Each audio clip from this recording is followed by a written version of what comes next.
Hello again and welcome back to the Book of Brett and another episode of Manic Movie Reviews. Before we get into this episode, I do want to welcome all the new subscribers. Thank you so much for subscribing and tuning in.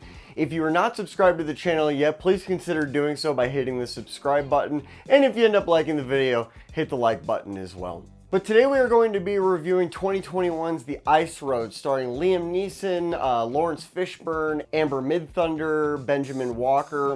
And it's actually got a decent cast in this. Benjamin Walker is actually an actor that I've been kind of getting into lately. I recently saw him in Shimmer Lake, and he was awesome in Shimmer Lake. If you have not seen that, go check that out for sure. Today is not about Shimmer Lake. Today is about 2021's The Ice Road, which is yet another movie that I watched that really makes me want to know what the f*** Netflix's trending list is based on. This was at number 1 on the trending list. Number 1! This is an absolute train wreck of a movie. Basically, the movie is about this group of miners that works at a diamond mine, the Katka Diamond Mine up in northern Canada. And there's an explosion at the mine, which apparently is a methane explosion. These miners end up getting trapped in the mine, and they have to employ these truckers to take the ice road to the mine to take these wellheads out there to basically cap the pocket and take care of the problem and get the miners out. It's basically a rescue mission with truckers. If you took like Die Hard 4 or 5 and meshed it with the show Ice Road Truckers, you would end up kind of getting what the Ice Road really is. We don't have terrorists in here, but of course we have bad guys, and the bad guys are the corporation, naturally. Like there's not only nothing new in this movie, but the elements that make up this movie are truly terrible, except for the acting. I will say I think the actors did the best they could do with what they were given. But I mean, the script and the story is truly atrocious. Maybe not the story, the elements of the story could be cool. Again, I go back to maybe I'm not the right demographic, but I feel like maybe they expected that too much out of the audience, because there is a shitload of exposition in this movie, basically explaining to the audience what these different trucker terms are and what these different mining terms are. I mean, it is chock full of just force feeding you information throughout this whole movie, which really just makes the dialogue and the script just fall apart. Not that there's a lot there to begin with. The dialogue is clunky at best. And it really takes you out of this movie. I mean, completely takes you out of this movie. The CGI in this movie has got to be some of the worst CGI I have seen since like Sharknado. I mean, the CGI quality is laughable. I know there's a lot of work, I know there's a lot of effort that goes into making these movies, but this is bad. I don't know if it was a budget issue. I know this was on like a $6 or $7 million budget, so maybe all of that money went to the actors.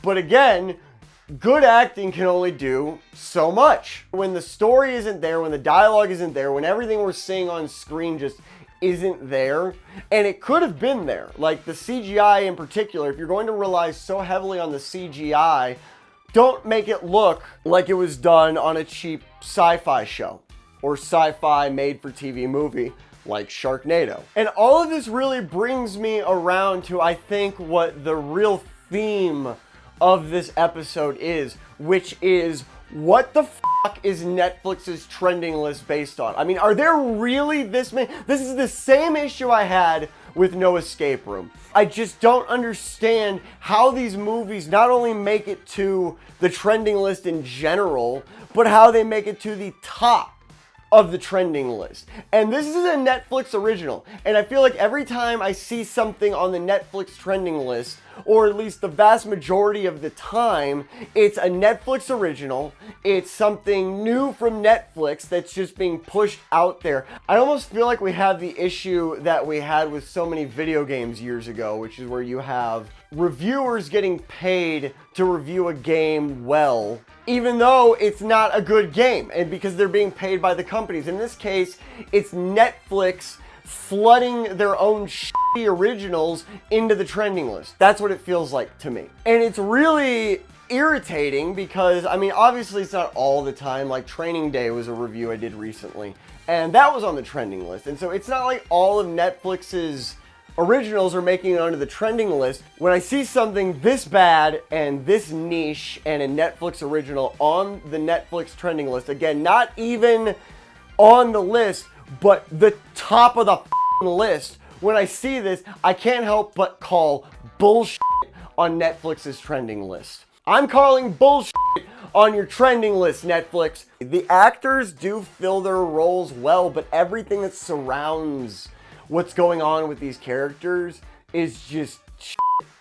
I thought it was very cool to see a character that kind of embodies the anger and the feelings that a lot of Native Americans have towards North Americans and I guess, for lack of a better phrase, white people in general. And I say that because we've seen a lot more marginalized groups brought to the limelight and getting a lot more time in the spotlight lately, especially with all the movements that have been going on. It's been really cool to see these marginalized groups kind of get more of their time in the limelight. What I haven't seen touched on a lot is the Native American aspect or the First Nations aspect. We do get to see tidbits of what's going on with the miners, and it's basically there as an element to show what the motives are behind our villains, really. It's pretty ridiculous. I can't say how factual it is or anything, because basically what we have is the company, the Katka Mine Company, has had them shut down all of their methane sensors to save money, and they bribed the workers with $100 a month. That's the story we're given here, $100 a month. Now, I don't know a ton about mining. I don't know a ton about the salaries that miners have, but I'm gonna go out on a limb and say that these miners are probably making very good money considering the environment that they work in. Maybe not fair money, because I'm not siding with mining companies by any means. Don't get me wrong there. However, usually jobs that involved high levels of danger, that involve working in remote areas, these are usually very good paying jobs. So I have a very hard time believing that you bribed these guys with $100 a month. I could believe an extra $100 a day, maybe an extra $100 a week, but $100 a month, no. No, I was literally laughing out loud when they said that was the motive. So really, I think the big takeaway with the Ice Road that you should get from my review is that there's no f***ing way it belongs on the trending list. Maybe it's not based on view time. Maybe it's based off how many times people hit play, and they don't count the amount of people that get 5 minutes into it and go, f***ing no. So I don't know. Obviously, I did not like the Ice Road. I just can't believe anybody is getting into this. But I don't know. People love Sharknado, so what the f*** do I know? But that is going to do it for this episode of Manic Movie Reviews. I do hope you find this review helpful in your viewing decisions and to not go watch the Ice Road. I literally had to go watch Layer Cake after this as a palate cleanser. If you haven't watched that, go watch it. It's amazing. But I had to go watch a palate cleanser and crack a beer open because I sat through this whole movie, and by the end of it, I was just not disappointed or angry in the movie, but angry and disappointed in the fact that this is again on Netflix's trending list. I know I'm beating that dead horse, but I'm truly shocked and flustered that this is not only on the trending list, but number one. But guys, if you did like the video, go ahead and hit that thumbs up button. If you didn't like the video, feel free to hit thumbs down. Comment down in the comments section. I'd love to hear what you guys thought about this movie. And of course, if you're liking the videos, go ahead and hit the subscribe button. Until next time, I will see you guys later.